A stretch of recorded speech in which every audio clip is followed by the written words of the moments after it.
I was about to marry my boyfriend. I searched online for wedding preparation guides, but I accidentally came across a post. The photo showed a bride and groom's backs as they made vows in a church. The blogger captioned beneath the photo, "The man I love already pretended to marry me. So no matter who he marries in the future, I'll give him my blessings." The moment that familiar figure of the groom entered my sight, my 9 years of love were destroyed, buried in the algorithms of big data. Chapter 1. When I saw this post, I was browsing a wedding preparation guide on a certain site. My chat with David on my phone had stopped just 5 minutes earlier. Excitedly, I had sent him a sample photo from a bridal photography studio. He replied, "Pick whichever one you like. I'll listen to my wife." The smile on my lips hadn't even faded yet. The next second, that familiar back in the photo suddenly struck my eyes. The man was in a well-fitted suit, tall and broad-shouldered, so familiar that I didn't need any effort to recognize him.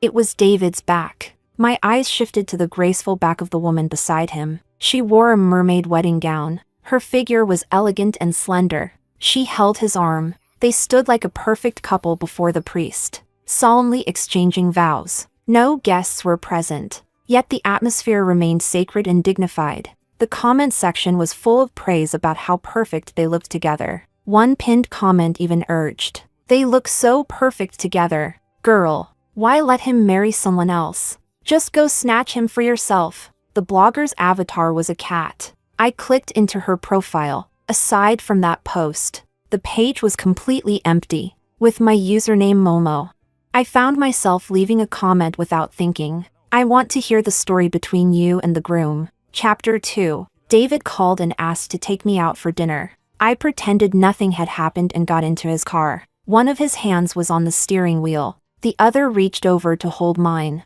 When he touched my icy hand, he frowned, his voice full of concern. "Why are your hands so cold?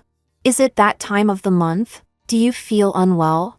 Calmly, I pulled my hand back from his grip and replied in a flat voice, "No." He turned up the air conditioner, then redirected the vent on the passenger side toward himself. After a while, his hand came back over mine again. This time he smiled with satisfaction. Now it's not so cold." My nails dug deep into my palm. We had been together for 9 years, and for 9 years, he had cherished me in his hands. A tiny crease in my brow, and he could instantly sense my mood. He even remembered my period more clearly than I did. His friends all said David had been completely wrapped around my finger for life. David, who only had eyes for me, yet before our wedding, walked into a church with another woman, to make those sacred vows that should have belonged to me and him. Who was that woman? And who was the one he truly wanted to marry? Chapter 3. Sitting in a private room at a Japanese restaurant. That wedding photo of him with someone else lingered in my mind. While waiting for the dishes, I casually asked him, "Shall we get married at that church on West City Road in City C?"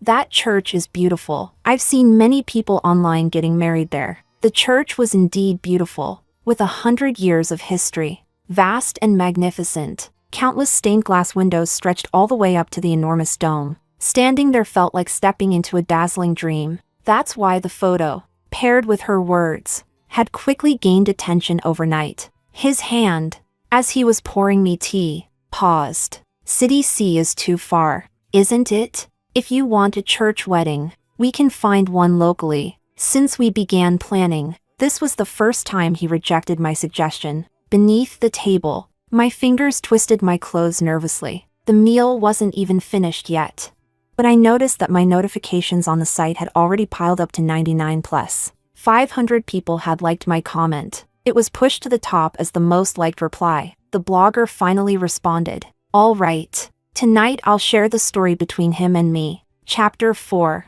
I exited the site and looked up at him. He was staring at his phone. The corners of his lips curved in a joyful smile. My heart suddenly tightened. Instinctively, I lunged forward and snatched his phone from his hand. On the screen was playing the video of his proposal from a year ago. A trace of surprise flickered across his eyes, but it was quickly replaced by a smile. "What's this? We're about to get married, and you're doing a spot check?" His phone password was my birthday. He had even recorded my fingerprint in it. When he showered, he would casually leave his phone out. always so open, leaving me with no reason to suspect anything. The reason for his calmness was simple. He was sure I would never find any dirt on him in that phone. I forced a smile. I just wanted to rewatch the video too. He gently reminded me, "Silly, did you forget you saved it too?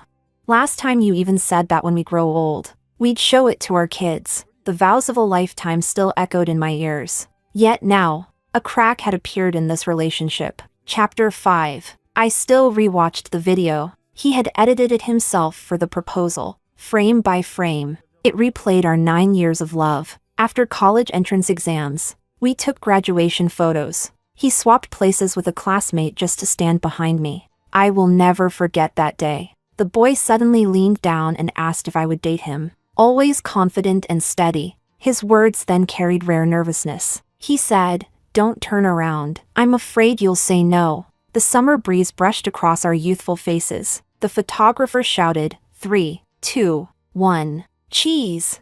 At the click of the shutter, with my back to him, I said yes. We both attended universities in City A.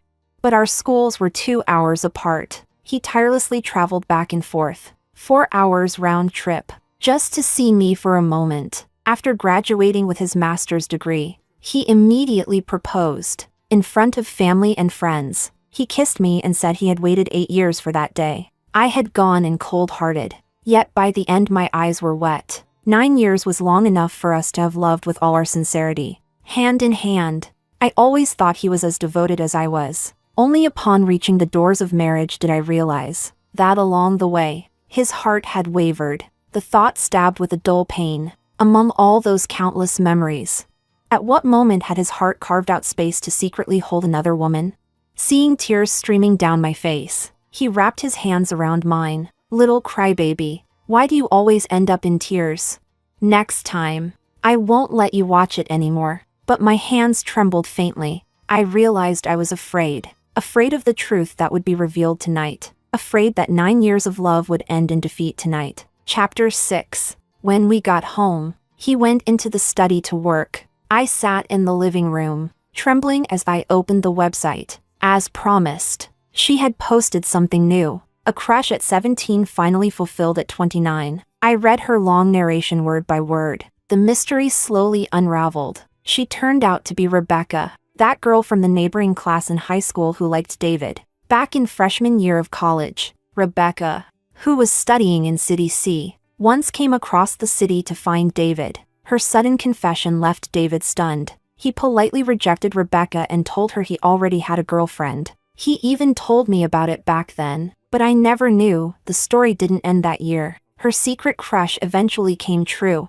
Chapter 7. The turning point came last year, when David went away for a year of advanced training. It happened to be at a prestigious hospital in City C. Coincidentally, Rebecca also worked at that hospital. They became colleagues in the same department, and David never mentioned it to me. One day, after being insulted by a patient, she hid in the office and cried quietly. David saw her, pulled up a chair, and sat beside her, telling jokes to cheer her up.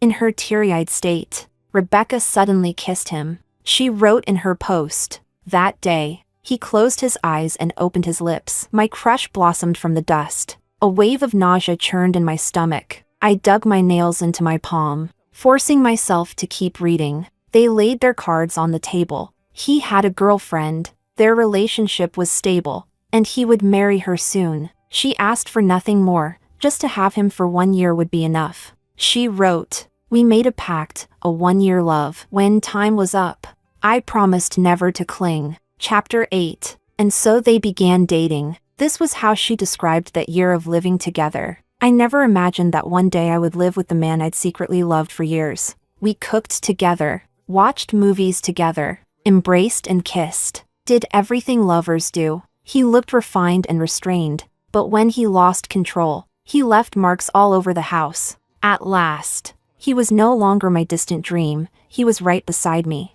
within reach. Every time he called her, I would quietly step away, not disturbing him. Hearing him speak sweet words to her always hurt me. But afterward, in our moments of passion, he would lean close and whisper those same sweet words into my ear, and then I no longer cared. until the year of training ended, and he broke up with her. She had only one request. She wanted to hold a fake wedding ceremony with him in a church, to give this love a complete ending. From then on, she would lock that year away in her heart forever, and never disturb him again. He agreed. She said that after the wedding, they made love all night. Each of her words pressed onto my heart like a 1,000-pound weight. That night we had today, but no tomorrow. So we loved each other until dawn. For the first time, he ignored her call, just to have me once more. That night was my true wedding night. Chapter 9. I sat on the sofa, my whole body trembling.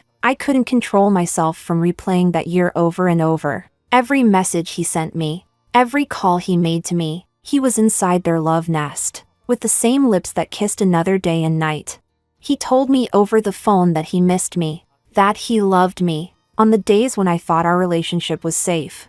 He was already whispering love to another woman. No wonder he didn't let me visit him. That year, he always said he didn't want me to be exhausted by the long journey, and yet he kept showing up in front of me unexpectedly, pretending to surprise me. His so-called thoughtfulness was just a cover, and she, shameless and ignoring all morals, wallowed in that relationship that couldn't see the light of day. They were utterly disgusting. I picked up the pair of couples' teacups on the table. I raised one high and smashed it down hard. The glass shattered, scattering everywhere, just like my 9 years, bloodied, broken, lifeless. The sound startled David. The door opened, and he rushed over in panic. He grabbed my hand, nervously and carefully checking. How could you be so careless? Did you hurt yourself anywhere?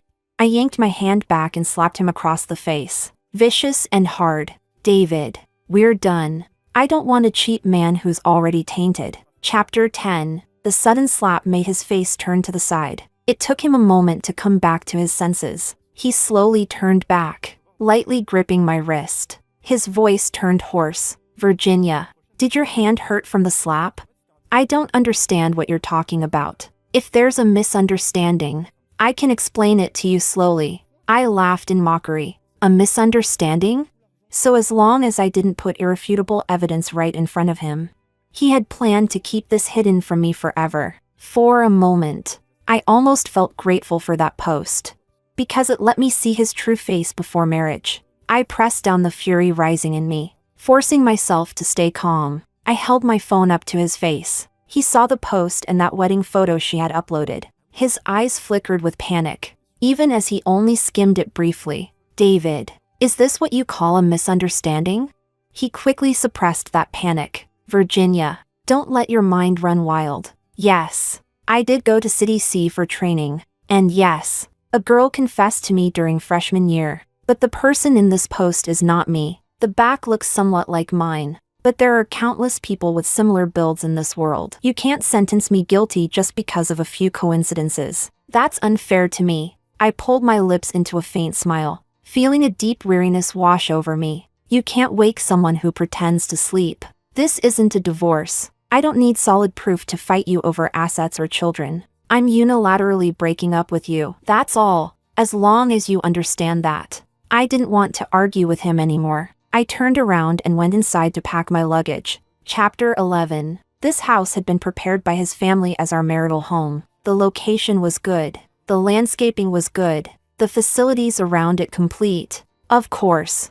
The price was so high it had left me stunned. When we had gone to look at the house, he insisted on dragging me along. The sales agent stuck to my side the whole time, enthusiastically introducing the floor plan to me, all the while treating David as invisible. I had laughed and waved my hand, telling the agent, just explain it to him. I can't afford it anyway. The agent had smiled and said, your fiancé already told me whether he likes it or not doesn't matter. As long as his bride-to-be likes it, he'll sign the contract right away. That day, my face had turned red, and happiness had felt so close. The day we moved in was full of celebration and hope for a blissful future. Now, as I packed my luggage, my movements were quick.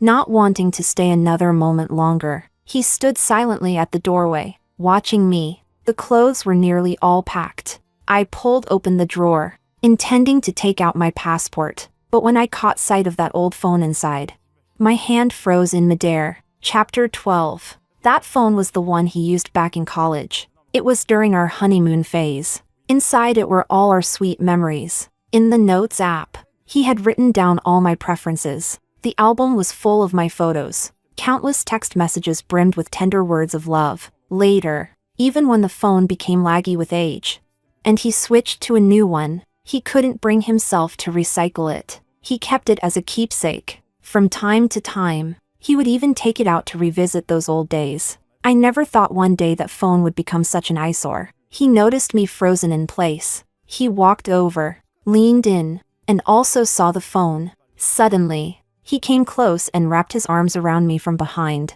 It's been 9 years. Can you really let go?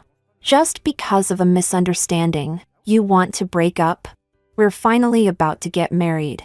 You want to get married at that church in City C, right? Let's arrange it immediately, okay?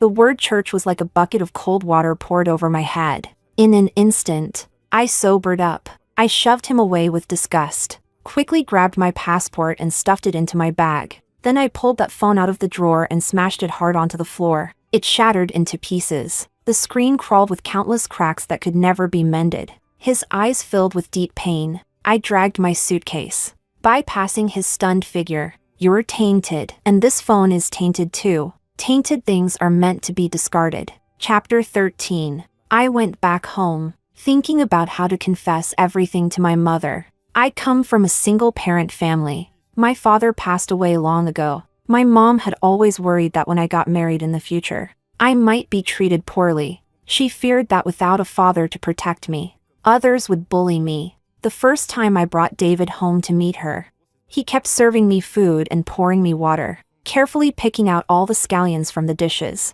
That day, my mom's eyes turned red. She patted my hand and praised me for choosing well, finding such a good man. But now, how was I supposed to tell her I had chosen wrong? I was still drafting the words in my head when my mom spoke first. Before you came home, David already called me about this matter. Nowadays with the internet, anything is possible. Similar backs, similar experiences, none of it is rare. For you to break up over this, it doesn't quite make sense. From what I see, David isn't the kind of boy who would do such a thing. I sneered inwardly. No wonder he hadn't fought hard to stop me. He had calculated that I didn't have solid evidence, so he wanted to persuade me through my mom, slowly wearing down my resolve. Then my mom added, his mother also called me. She said tomorrow we're invited to their house for dinner. I was just about to speak when a notification from Zai Hongshu popped up on my phone screen. I lowered my gaze and opened it. When I looked up again, I said, all right then, let's have dinner together tomorrow. Since David wanted glaring evidence to embarrass everyone, so be it, because I had just that. Chapter 14. His mother prepared a table full of dishes, many of which were my favorites. David sat beside me, face full of joy. He thought that as long as I was still willing to sit here at his family's table, there was still room for reconciliation between us. At the table, he kept serving food into my bowl. His mother kept comforting me, telling me not to believe things I saw online. She patted her chest and swore on her son's character, insisting he could never do such filthy things. With a warm smile, she said to us, after you two get married, have a child soon. Both of you are good-looking. The baby will definitely be adorable. David worried that his mother's eagerness might upset me. He quickly interjected, Mom, it's too early to be talking about that. Virginia and I haven't enjoyed enough time as just the two of us yet. I suddenly put down my chopsticks and responded seriously. Auntie, there's already a child. My words lit a spark at the table. Everyone was shocked but delighted. My mom swiftly took away the cola in front of me. You silly girl, why didn't you say something sooner if you're pregnant? His mother's eyes lit up with excitement. Virginia, really? Are you really pregnant? David leaned close to me, his voice trembling with irrepressible joy. Virginia, am I really going to be a father? Why didn't you tell me earlier? I looked calmly around the table. Finally, I spoke without any emotion. Yes, there's a child, but it's not in my belly. Chapter 15. The room fell silent. Everyone froze, unable to speak. until I pulled up a photo on my phone. I zoomed in and placed the phone in the center of the table. Smiling, I offered my congratulations. Auntie, you're going to be a grandmother. The baby is in this woman's belly. That post had triggered a storm of criticism online. Once people learned the blogger was the mistress, the comment section flipped from praise to harsh condemnation. A wedding photographer suddenly appeared in the comments. Holy crap. I got dragged into this gossip. It was me who shot those photos. I followed the thread into the photographer's profile. From his portfolio, I found the same set of photos. One shot, taken from the front, clearly captured the faces of the bride and groom. Under the flood of vicious comments, Rebecca dropped a bombshell. They're not married yet, and I'm already pregnant. So how am I the mistress? On the pregnancy test, the two red lines stood out starkly. His mother's face turned ashen, speechless. My mom took the phone, zoomed in to examine the photo again and again, her expression growing darker and darker. David, panicked, tried to grab my hand, but I jerked it away. Congratulations. You're going to be a father. Let's call off the engagement. The despair in his eyes was heartbreaking. Chapter 16. That dinner ended unhappily. My mom, face grim, pulled me away while scolding. Shameless man. He even dared to lie to me that it wasn't him. Who would have thought? Almost fooled me completely. David tried to catch up several times but was shoved away by my mom. He chased us all the way to the entrance of the neighborhood, finally grabbing my hand and refusing to let go. Passers-by turned their heads to watch, not wanting to be surrounded in public. I asked my mom to go home first. David and I walked to a nearby deserted corner. He stood before me, shoulders slumped. With a sharp smack, he slapped himself across the face. It's my fault. I lost control and did something that betrayed you. Back then, we were in different cities, and I admit I couldn't endure the loneliness. And she always carried those feelings for me. She often brought me meals, and when I was sick, she even took leave to take care of me. She stayed single for years because of me. My heart was soft. I was moved. That day she kissed me. I was going to push her away, but then she cried and told me she asked for nothing, only that I let her love me. I don't know why, but I caved in that moment. Virginia, I hate that weakness in me now. If I had known that one moment of weakness would make me lose you, I would never have let her in. I listened blankly, but his words churned my stomach in violent disgust. Chapter 17. He wasn't touched when she confessed to him in college, but after so many years, suddenly he was? Most people grow harder with age, but him? He grew softer. I curled my lips into a mocking smile. David, don't feed me that nonsense about pitying a fragile beauty. When Rebecca confessed to you in freshman year, you rejected her. Because back then we had just gotten together, you were still intoxicated with the thrill of new love. But after years together, the passion faded and love turned plain. So this time, you couldn't reject Rebecca, a Rebecca who threw herself at you. Fresh, exciting, and asking for nothing. It was novelty and stimulation that made you cheat. If it hadn't been Rebecca, it would have been someone else. 7 years in, your itch was ready to explode. Otherwise, you wouldn't have hidden from me that you and Rebecca were colleagues. And the only reason you dared was because you were betting I wouldn't let go of these 9 years. Once the novelty wore off, you cut it all off clean. And even if I caught you, you were certain I'd forgive you. Wanting everything, manipulating me like a fool, thinking a few sweet words could smooth it all over. He kept shaking his head, his voice hoarse. Virginia, no, it's not like that. It was just a moment of confusion. I don't love her at all. His eyes red. He moved closer, trying to embrace me. I pressed my hands against his chest in disgust. David, stop entangling me. From the moment you cheated, we could never go back. Explaining is meaningless now. You've been back over 3 months. Your child is already formed.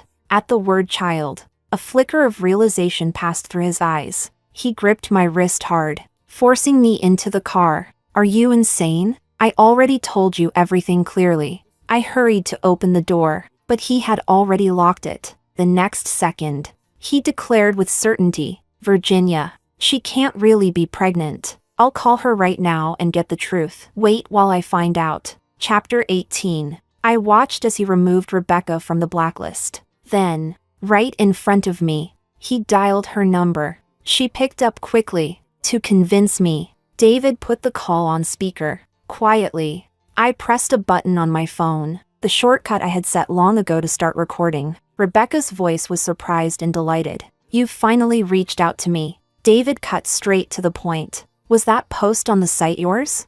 "Yes. I posted it. Did you see it?" "Are you insane? What the hell are you trying to do?" I wasn't trying to do anything. I just wanted to keep a memory." David grew increasingly impatient. "Then what about the pregnancy? How could you be pregnant? We clearly used." He stopped abruptly, casting me a cautious glance. I leaned coldly against the seat. The car was cramped and silent. Every word of their conversation pierced my ears. Maybe the most painful storm had already passed. Now, I just listened numbly, without waves in my heart. Her delicate voice reminded him. "Did you forget? On our wedding night, you took it off halfway." David hurried to cut her off. His voice was cold and commanding. "We already agreed. You shouldn't cling. I will not accept this child. Go get rid of it." Through the speaker came the faint sound of her sobs. "This child may be an accident, but now that it exists, I want to keep it. I promise I won't disturb your marriage. If you're willing, you can have a family there, and another here." David finally lost it, roaring, "Rebecca, you're fucking insane." That nauseating feeling surged back through my stomach. Chapter 19. That night, I made a post on the site. I uploaded the recording and openly tagged Rebecca's account. "I'm the official girlfriend who got played. Though we've now broken up. Ending a 9-year relationship feels as disgusting as swallowing a fly. The story is dramatic, congratulations. You no longer need to stick to your 1-year pact. A slut and a dog deserve each other forever." Not long after posting, a wave of onlookers flooded in. "These two scumbags are shameless. Support you. Sis, expose them. Good thing you broke up. Imagine finding out after marriage, you'd have to divorce. So gross. First time I've seen a mistress beg to be a concubine. Poor girl. Running into such trash." Hugs to my sister. Through the photographer's photos, netizens quickly dug up their real identities. The flood of curses swept like a storm, from the virtual world straight into their real lives. Chapter 20. Half a month later, Rebecca showed up in my clinic. Her whole state was terrible. Dark circles under her eyes, swollen eyelids. Clearly, David's attitude had been firm. He had no intention of wanting this child. So Rebecca turned her calculations toward me. Biting her lip, she said to me, "That post you put online has already cost me my job." Once the public opinion snowballed,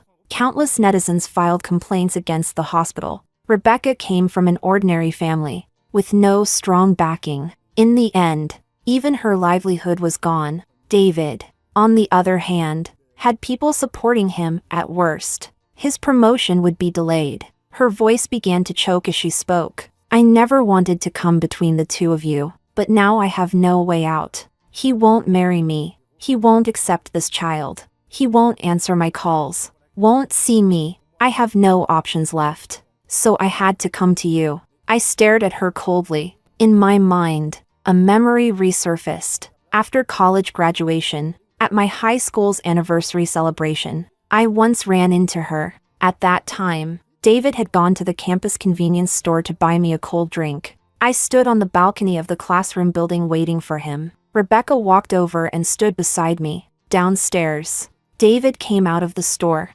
jogging toward me. He suddenly looked up, his eyes meeting mine across the distance. The next second, he smiled and waved at me. I waved back. Then, the silent Rebecca beside me suddenly spoke. "I really envy you. If he liked me even a little, I'd be willing to do anything." I had never interacted with her. In high school, we had never exchanged a single word. Back then, I had already heard from David that she confessed and was rejected. To avoid embarrassing him, I had pretended I knew nothing. But those sudden words of hers had caught me off guard. At the time, I had sincerely told her, "You don't need to envy me. Everyone has their destined love. You'll meet someone who truly loves you back." She gave a bitter smile and said no more. After so many years, recalling her words, I finally realized she hadn't been speaking casually. She was selfish and obsessive. Her love was so extreme it bordered on pathological. Now,